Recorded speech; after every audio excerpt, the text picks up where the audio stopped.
লজ্জার লনেও বাংলাদেশের অতি পাকনামি ব্যাটিং কাঁদলো লিটন, পাকিস্তানকে ফাইনালে তুলল বাংলাদেশের ব্যাটাররা। প্রিয় দর্শক, এশিয়া কাপের সুপার ফোরে নিজেদের শেষ ম্যাচে পাকিস্তানের বিপক্ষে খেলতে নামে বাংলাদেশ। আর এই ম্যাচটা দুই দলের জন্যই ছিল গুরুত্বপূর্ণ। যেই দল জিতবে সেই দলে উঠবে ফাইনালে। আর এমন সমীকরণের ম্যাচে মাঠে নেমে টসে জিতে পাকিস্তানকে আগে ব্যাটিং এ আমন্ত্রণ করেছিল বাংলাদেশ। আর আগে ব্যাটিং এসে পাকিস্তান বাংলাদেশি বোলারদের কাছে ধরাশায়ী হয়েছিল। শুরুর দিকে বাজে ব্যাটিং করলেও শেষ দিকে ভালো ব্যাটিং এ পাকিস্তানের সংগ্রহ দ্বারা ১৩৫ রান, ৮ উইকেট হারিয়ে পুরো ২০ ওভার খেলে বাংলাদেশি বোলাররা দারুণ বোলিং করে জেতার মতো সাধ্যেই আটকেছিল পাকিস্তানকে।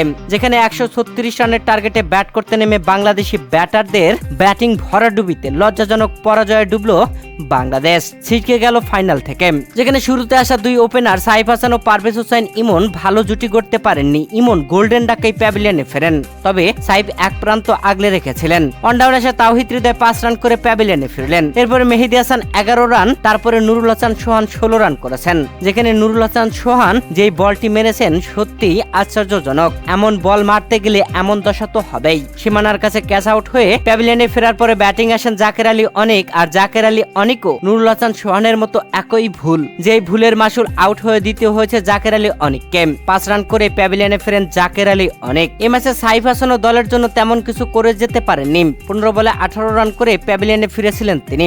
ডাগআউটে বসে চিন্তায় পড়েছিলেন তিনি, এই ম্যাচ বাংলাদেশ জিতবে কি করে। যেই চিন্তা সেই কাজ। শামীম হোসেন পাটোয়ারি ভালো ব্যাটিং করতে পারলেন না। শাহিন শাহ আফ্রিদির বলে ডানহাতি হয়ে মারতে গিয়ে ক্যাচ আউট হয়ে প্যাভিলিয়নে ফিরলেন। সত্যি এটা ছিল অতি পাকনামি ব্যাটিং। ৩০ রানে শামীম হোসেন পাটোয়ারি প্যাভিলিয়নে ফেরার পরে রিশাদ, তানজিম সাকিব, তাসকিন, মুস্তাফিজরা আর কি করবেন।